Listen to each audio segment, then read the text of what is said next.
Hello, it's day 144 of the Liberator Project, and first things first, I'd like to say Auger concert last night was absolutely fantastic. It was really uplifting and what I needed, and Kyle and Kieran played for 3.5 hours. They did all sorts of acoustic numbers, just them, and two guitars, singing and chatting and joking.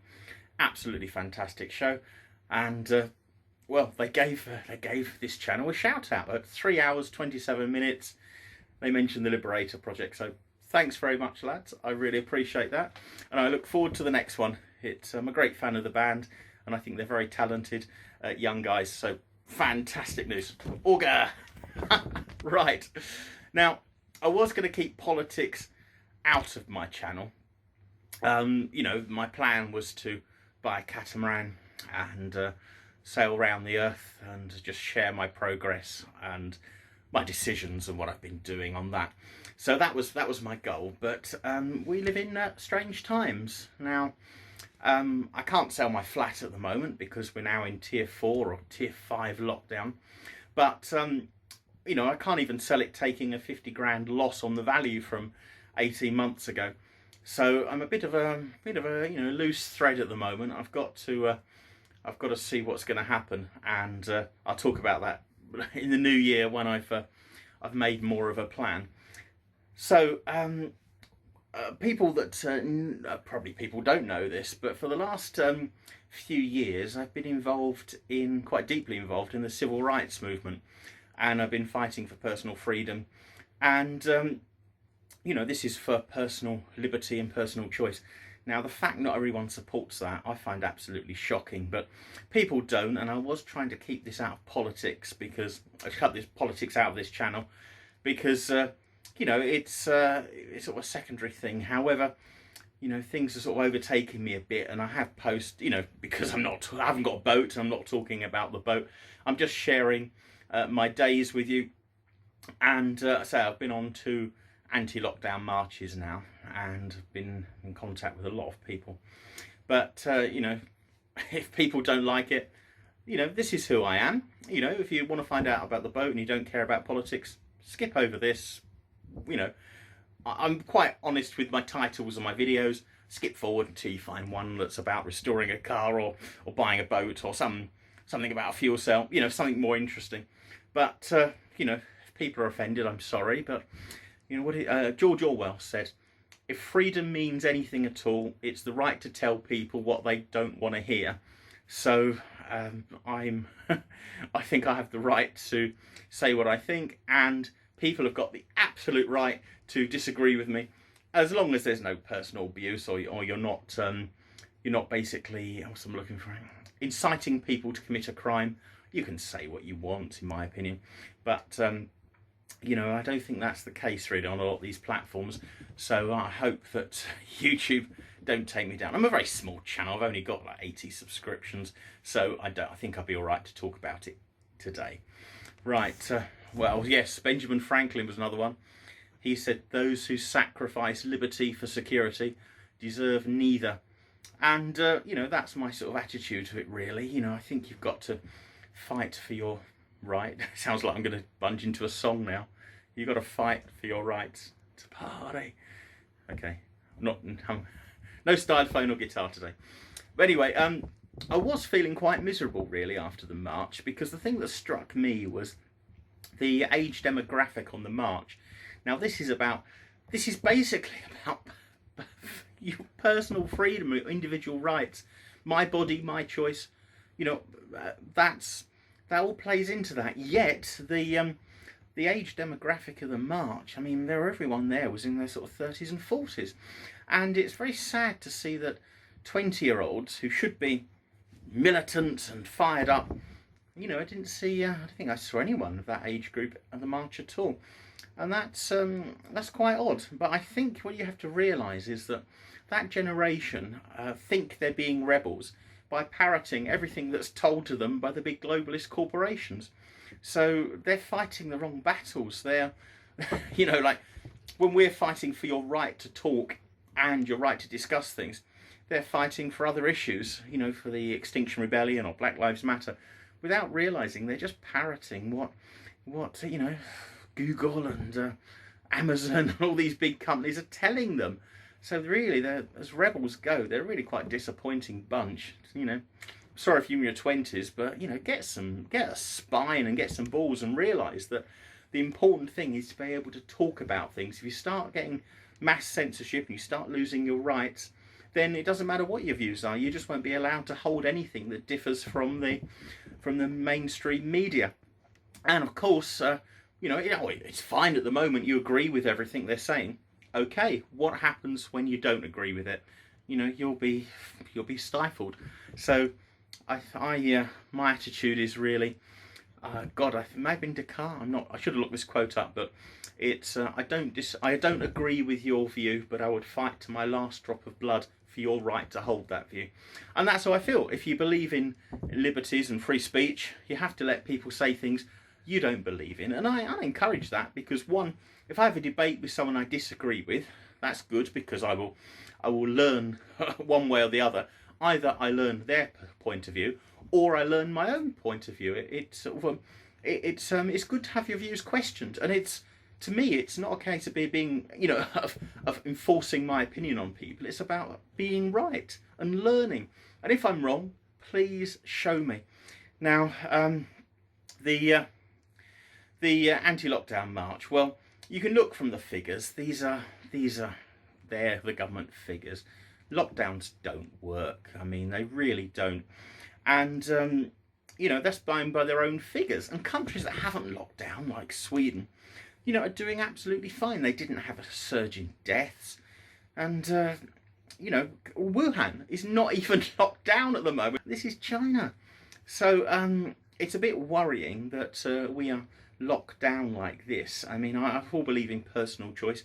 Give people the information, and it's their choice if they wear a mask. It's their choice if they go out. Their choice if they're vaccinated. And you know, if you're not taking precautions and you catch something, that's on your head. You know, you don't expect a nanny state. You take personal responsibility for your own actions in life, and you bear the consequences. And that's something that I think is missing a lot these days. That they always expect someone else to bail them out and you know, sort it out for them. Whereas, you know, in my life, I've had consequences and I've had to sort every one of them out myself. So that's an important lesson in life. Now, you know, from the figures, you know, it's, you know, we can see it. The virus has got a survival rate of it's slightly more deadly than flu. All the figures bear this out. And its average age of the people that die from it is 82, whereas the average age for death in this country is 81. So that's, I'm not saying it's not a problem that people die, but you've got to realise that seasonal flu kills over 17,000 people a year in this country. And when you get to a certain age, you know, you've got another condition, you know, you will die of something. And the flu, which is a bad flu, because I think I've had it, will push you over the edge. And yes, the flu will kill you, but it will kill you if you had some underlying, was it morbidity that was weakening your health. So I believe I had a touch of it. Oh God, I've said it now. Better censor that, because I'll get this video deleted. Damn, I was trying not to use it. I'll censor it. But you know, it's what you need is an honest debate about things. You need to be honest about the facts, the figures, discuss it and make a conclusion. Then everyone is fine. Now, when the lockdown first happened, we were told it had a death rate of about 10%. And you know, myself, I was quite happy to shut down for 3 weeks to flatten the curve, because that sort of death rate is absolutely shocking. And but you know, we're aware now that the death rate is 0.13%. So it's basically 100 times less than we were led to believe. And you know, you remember the videos we saw. There was people, you know, in Wuhan dying in the street and having fits, and we were told there'd be bodies in the street and people would be dying everywhere. And okay, that's what we were told. I had no evidence either way, so I was quite prepared to you know, sacrifice a month of my life to, you know, to save lives. Absolutely fair. But now that we know those figures are wrong, we really need to have an honest discussion and an honest debate about this. And what I found is that a lot of people are in so much fear. You try and talk honestly about it and they just get absolutely angry with you, irrationally angry.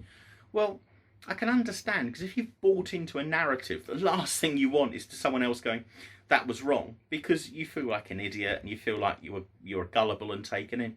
But you know, the important thing is to do the right thing. Now, I was taken in by this as well, because, you know, I mean, I'm guided by the science, and I was given figures and things made sense. But now we know those figures were wrong. They know the World Health Organization model was wrong. And, you know, you've got to sort of say, well, let's reassess the situation and do what's best. Now, I've had arguments. I've had so many arguments with people. I've lost about a dozen friends. And certainly quite a few people on Facebook have disowned me.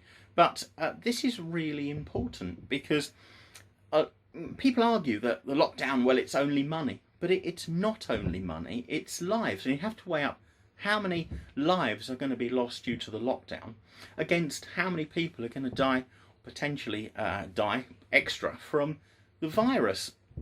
And, you know, when you start looking at deaths, I mean, you've got to count into that suicides, you've got to count into domestic violence, the people that have died from missing cancer treatments, you know, and also poverty. I mean, poverty is one of the biggest killers around if you look at the statistics.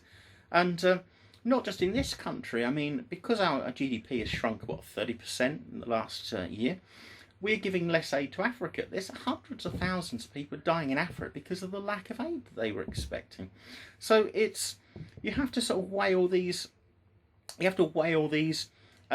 statistics up. And yeah, it may sound like I'm being cruel, but it's not. You know, I want to do the less harm in the world, the least number of deaths. So you have to weigh things up mathematically and go, which is going to cause less suffering to people. Now, on top of that, you know, like our society, our freedoms and our way of life is worth something. It's worth a number of lives. Now, that sounds cruel, but no, we fought National Socialism for our freedoms. Yeah, that cost us what, 250,000 people in Britain, I think it was. I may be wrong with those figures, but we were prepared to sacrifice lives to fight the Nazis. So that was for our freedoms and our rights. Now, our rights then were bought with their blood, and they are worth something. And it's ridiculous to give them away on, you know, without a damn good reason. So, yeah, so I'm just calm down, getting angry now. So, on top of that, I mean, the suffering and destruction has been incredible. Like for me, I haven't worked for virtually a year now. It's completely wiped out my savings. I've sold my vehicles. I've been trying to survive. And, you know, at least I managed to get through to this point. Whereas two of my good friends are both really suffering. Their companies are going bankrupt.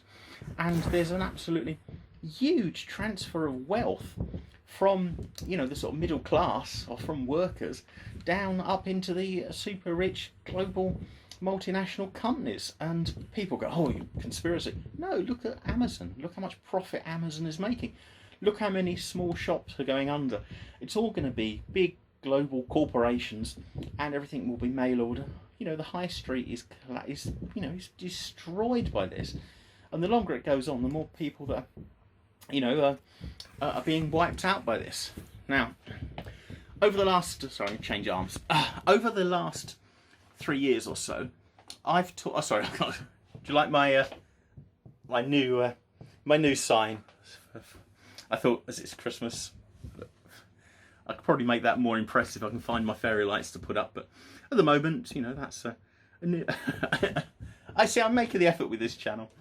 Okay, so over the last few years, I've talked to a lot of different groups about this. Now, I was, you know, people know, this isn't about Brexit, but I was Brexit regional manager for Hertfordshire. Area manager for Hertfordshire. And, you know, I've been to an awful lot of conferences. I've been to, UKIP, Brexit.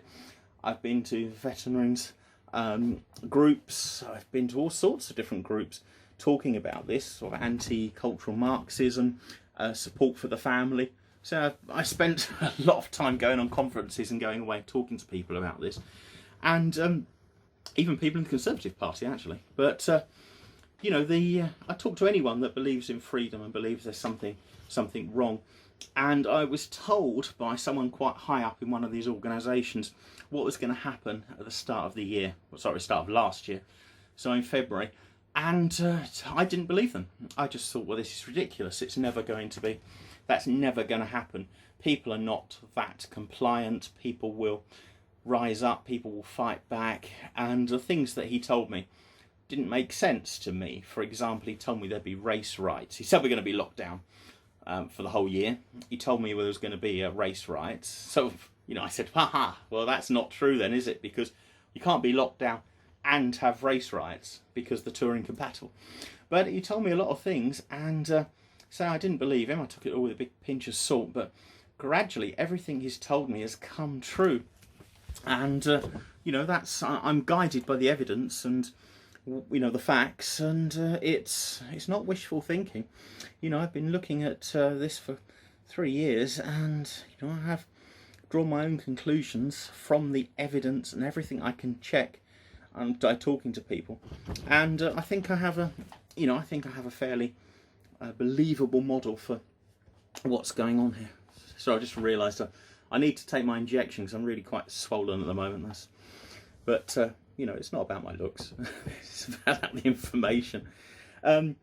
So I will tell you openly and honestly everything I know about the situation, but I need. It's a very big subject. You know, it's going to take several talks to explain it, and it depends how far back you want to go and in how much depth you want. But you know, I need a few days to get my thoughts straightened out, and then I'll share with you what I believe is happening in the world. And you know, you are welcome to disagree with me. You know, you don't have to believe in the Great Reset. You don't have to believe anything. But the important thing is being able to have a discussion. And at the moment, whether you believe it or not, anyone that's talking about anything that's outside the narrative is shut down. And on top of that, it doesn't even seem to be any opposition. You know, it's like the press is all on the side, the opposition parties are all on the same side. There doesn't seem to be a discussion, debate, talking about the facts and actually opposing some of the actions or making the government at least justify what they're doing. It seems things are just being brought in, and people are quite happy with that. I mean, as much as I like Priti Patel, you know, the bill she brought in a couple of weeks ago is appalling. Police have now got the right to enter your house and commit crimes with no comeback at all legally. And if you don't believe me, please look it up. But yeah, the police have got these sort of powers. And I've seen on the march, you know, that the police brutality and complete unjustified response is really quite shocking to me.